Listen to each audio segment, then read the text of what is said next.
Dear student, आज हम लोग प्रजनन स्वास्थ्य चैप्टर से GIFT और GIFT और ZIFT दोनों में अंतर को स्पष्ट करेंगे, क्या है इसे समझेंगे।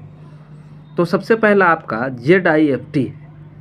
इसको क्या कहते हैं? Zygote intrafallopian transfer. ठीक है, तो जाइगोट इंट्राफैलोपियन ट्रांसफ़र क्या होता है? नाम में ही लिखा हुआ है जाइगोट।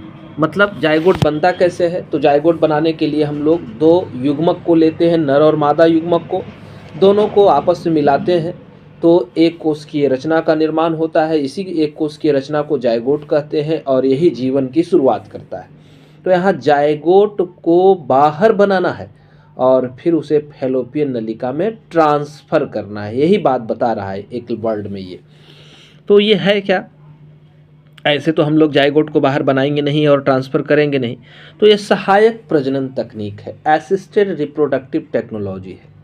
क्यों इसका प्रयोग करेंगे? बांझ दंपतियों को, है ना, शिशु उपलब्ध कराने के लिए ही इसका प्रयोग किया जाता है।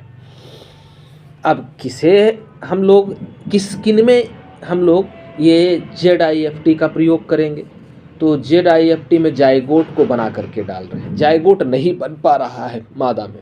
कारण क्या है? कारण कोई भी कारण हो सकते हैं जाइगोट नहीं बनने का। पीछे वजह जो है वो फैलोपियन नलिका में गड़बड़ी, अंडाणु नहीं बनना, है ना, या शुक्राणु की संख्या का कम होना, कई सारा कारण हो सकता है। तो इन सारे कारणों से निपटने के लिए ही हम लोग ZIFT का प्रयोग करते हैं। तो ZIFT में विट्रो फर्टिलाइजेशन तकनीक है, ये IVF है, क्योंकि बाहर ये IVF है ना, इन विट्रो फर्टिलाइजेशन तकनीक है। हम बाह्य वातावरण में जो है जाइगोट का निर्माण करते हैं। इस विधि में जाइगोट को बाह्य वातावरण में टेस्ट ट्यूब के अंदर बनाते हैं और इसके लिए शरीर के जैसा ही वातावरण का निर्माण किया जाता है, तब ही हम बना सकते हैं जाइगोट को। अब ये जो बन जाएगा जाइगोट, तो इसे हम लोग फैलोपियन नलिका में स्थानांतरित कर देते हैं। तो ये तकनीक जो है हमारी क्या कहलाती है? ZIFT। समाप्त। इतना ही आपको लिखना होता है ZIFT में। अब दूसरा एक शब्द क्या है? गिफ्ट है, GIFT है ना। तो GIFT कैसे बना? गैमिट इंट्रा फैलोपियन ट्रांसफ़र, यानी इसमें हम गैमिट को स्थानांतरित करेंगे फैलोपियन नलिका में। मतलब गैमिट का निर्माण नहीं हो रहा है मादा में, है ना, तभी मादा को गैमिट की ज़रूरत है। यानी अंडाशय में समस्या है, अंडाशय में दिक्कत है, अंडाणु का निर्माण नहीं हो रहा है। इस कंडीशन में GIFT विधि का प्रयोग किया जाता है। तो GIFT में सीधी सी बात इतना हमें याद रखना है, GIFT तकनीक में हम लोग वैसे महिलाओं में करते हैं जिनमें अंडाणु या तो कमज़ोर है या नहीं बन पा रहे हैं, काफ़ी कम है। तो डोनर महिला से अंडाणु को ले करके उसे हम उस महिला के अंदर स्थानांतरित कर देंगे, तो ये GIFT है। ठीक है।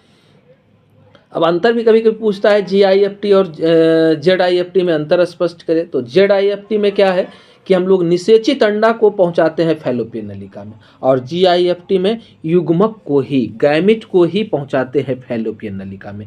एक में जाइगोट अंदर जा रहा था और एक में गैमिट अंदर जा रहा है ना, दोनों में ये डिफरेंस है। तो GIFT में निषेचन कहाँ होता है? शरीर के अंदर होता है। ZIFT में निषेचन कहाँ हो रहा है? तो शरीर के बाहर टेस्ट ट्यूब के अंदर हो रहा है, वैसा वातावरण बना करके हो रहा है। निषेचन यहाँ पर कैसी है? तो कृत्रिम प्रक्रिया है। इसमें महिला के अंडाशय से अंडाणु को निकाल लेते हैं डोनर से, और उसका संपर्क जो है द्रव्य के माध्यम से शुक्राणु से करा दिया जाता है किसी पात्र में, टेस्ट ट्यूब में, है ना। उसके बाद जो है इस निषेचित फर्टिलाइज एग को महिला के अंदर पहुँचाया जाता है। तो दोनों की सफलता जो है वो IVF पर निर्भर करती है, IVF के समान ही है ना।